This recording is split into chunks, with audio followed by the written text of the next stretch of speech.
Mega deals have been all the rage throughout Major League Baseball over the past few off seasons, but with these contracts now reaching over 3/4 of the way to $1 billion, are these deals really even worth it? And if they aren't, what type of contract has been the best value for MLB teams? And how can they really maximize their money with these contracts? Would teams be better off signing a star player for 2 to 3 seasons or a superstar for 15 years? I'm gonna try to answer that question in this video. Now, I'll be breaking down this information using the stat called wins above replacement, which I will be calling WAR for the rest of this video. WAR is a stat that can help compare all players across all positions and eras, including comparing pitchers to hitters for overall value to a team. Unlike the pitching wins stat, WAR is a great indicator on how good of a season a player had, even if it might not be the best indicator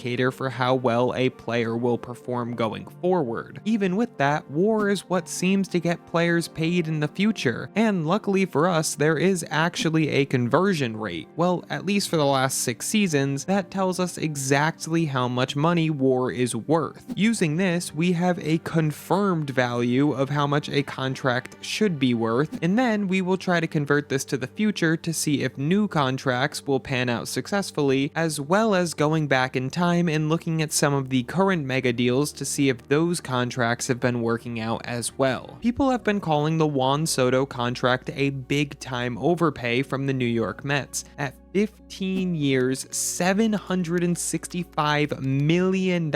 So if we go somewhere in the middle of these values for the past 6 years, because we don't have the cost of WAR for the 2025 season as of right now, we will say that one WAR is worth about $8 million.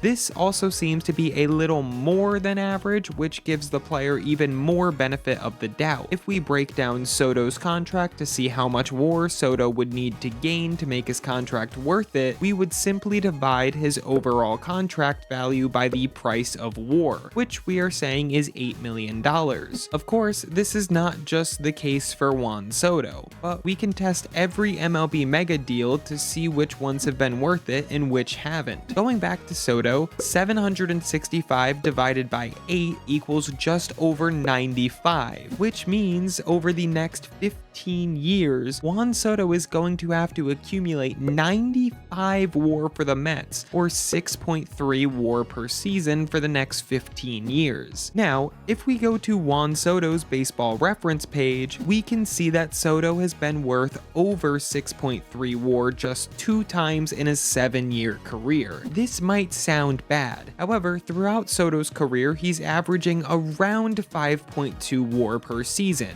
and this is with the shortened season due to the pandemic, which would have increased his per season rate even more. So if you look throughout Soto's career so far to this point and you multiply that by the 15 years of Juan Soto's contract, Soto would be being overpaid by about $8 million per season, or $120 million total. So is this contract a mistake? While the numbers might lead you to believe I'm going to say yes, there are a few other factors that I need to address first. First off, these players that get the biggest mega deals are almost always superstars, and unsurprisingly, these are the players that generally generate the most income off the field for these teams. If we look at the top 11 biggest contracts in MLB history, 10 of the players are on contracts that last over 8 seasons, and some of these contracts are 4 to 5 years old at this point, which means they are still getting tons of jersey sales half a decade after the contract was signed. This is generating even more money, and I don't know exactly how much the teams get for jersey sales, but this is another factor that is being added. Another major factor that isn't being added is playoff performances. These are not accounted for in the WAR statistic. With this being said, in 2024, Juan Soto had a .470 on base percentage in 4 home runs in just 14 games. This alone was probably close to another full WAR added with his incredible postseason. Most teams pay for postseason production as well. That is where the players make their money. So with all of this being said, is the $120 million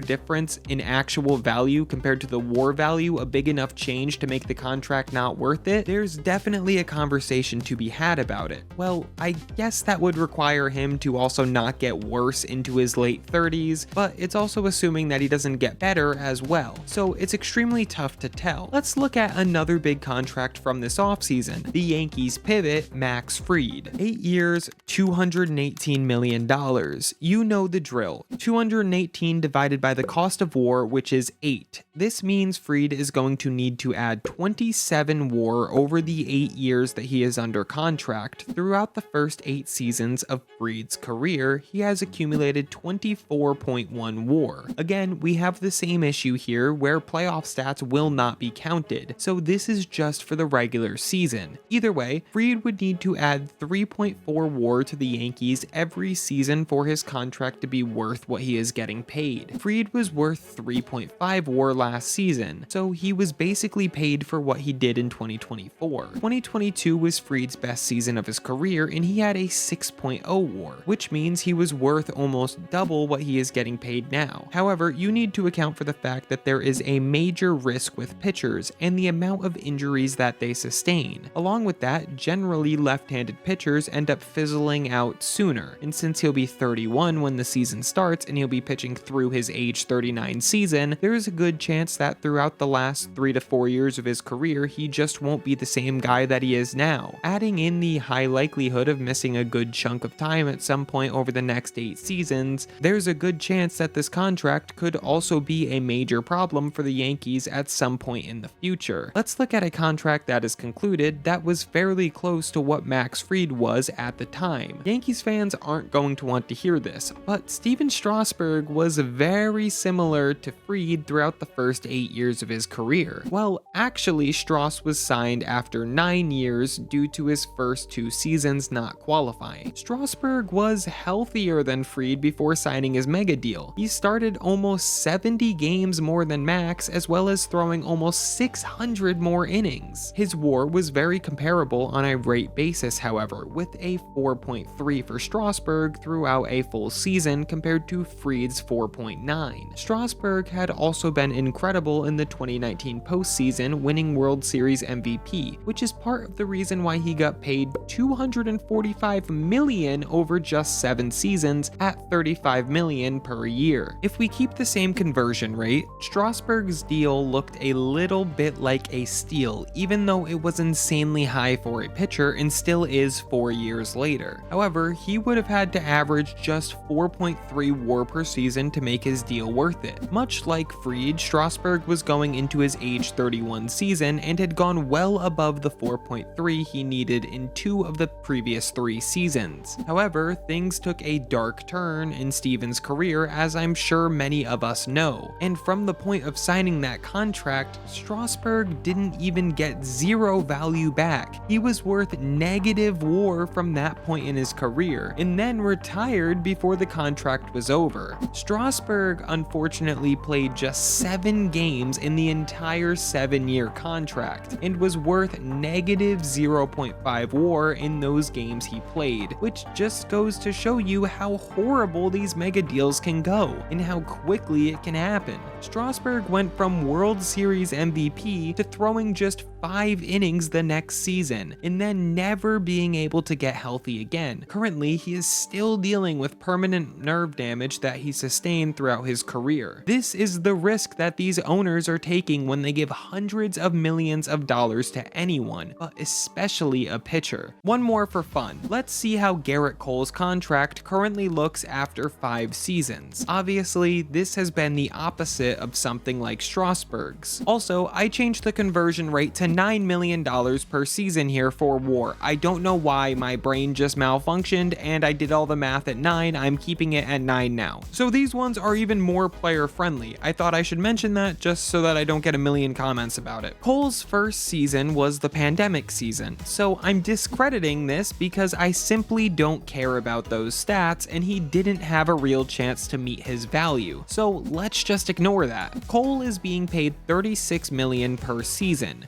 With the $9 million per year WAR, this is easy math. Cole needs to be worth 4 WAR every season for the 8 years after the pandemic year. So far, through 4 years, he is at 17.7 WAR, which is almost 4.5 average WAR per year. So he's actually overperforming his contract value, and that's even with an injury-riddled 2024 season. Cole's highlight was 2023, where he was worth 7.4 WAR, which is almost double what he was worth. Enough pitching for now, let's look at some of the bigger hitter contracts in MLB history, starting with Mookie Betts. Betts is in the same situation as Cole, where his contract started in the pandemic season, so let's just ignore that season again. Mookie's contract is very weird because there's a ton of deferrals, but he averages $30 million per season, so he needs 3.3 WAR for every year he's under contract. His value has been set at 13.2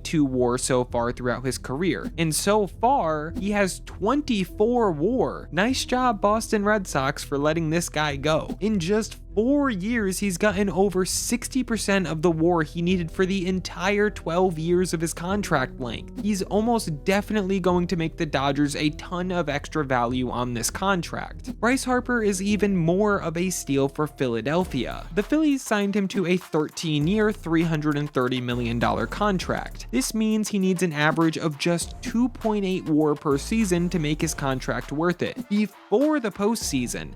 And we all know Bryce is a postseason monster, so this makes it even better. Along with that, he brought Philadelphia into the postseason after the longest drought in the NL, and he made them a serious contender year after year through just 6 seasons. And that's not even to mention the jersey sales that Bryce brings in every single year, which he's always in the top 5 of jersey sales. Bryce only needs to add 36.4 WAR throughout the 13-year contract, and through 6 seasons, including the pandemic season, along with the season where he missed at least half of that year, he is already at 23.3 WAR. That's way more than half of the needed WAR in less than half of the length. Already, this is a truly amazing contract for the Phillies. However, while there are good contracts, there are equally terrible contracts offensively as well. And let's look back to the 2019 Nationals and find another guy that signed a 7-year, $245 million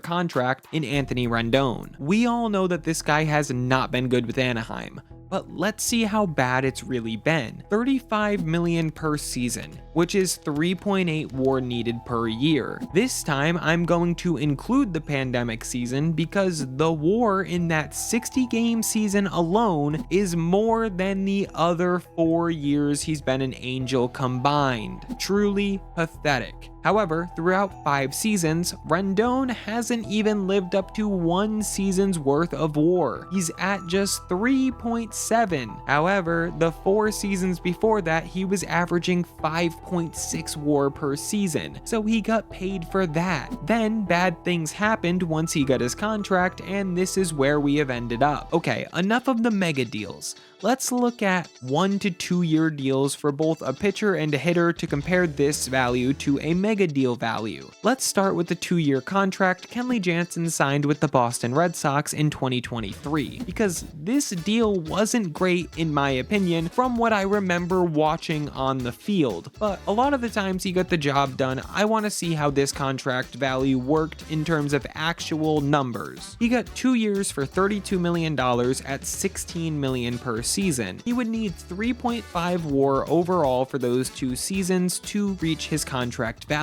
However, he got just 2.1 WAR for the Boston Red Sox, so he was not worth it. Michael Conforto also signed a 2-year deal in 2023, this time for $18 million per season, and his WAR was even worse than Kenley at 2.0. So clearly this was also not worth the money. However, the Dodgers recently signed Conforto for basically the same price at $17 million, which is crazy to think about because that's simply not what he has been worth. It can get even worse if you look at these 2-year contracts, like Justin Verlander, who signed again in 2023 at $43 million per season at 40 years old. He would have needed 4.7 WAR for each his age 40 and played age 41 seasons. He got just 3.2 WAR over those seasons and was traded halfway through the first one. So these veterans getting paid high on 2-year deals also might not be the best way to go. Of course, there are also some good deals. Teoscar Hernandez's 1-year deal with the Dodgers last year seems to come to mind quickly for one that panned out well for everyone involved. But there honestly seems to be even more negative value in these shorter contracts than mega deals. Basically, this whole thing is a long-winded way to say Juan Soto's contract is worth it. And mega deals as a whole tend to work out pretty well for the most part for these baseball teams, as well as, of course, the player who has just walked into generational wealth. Open up your wallets and go out and sign a Corbin Burnes or maybe a Vladimir Guerrero Jr.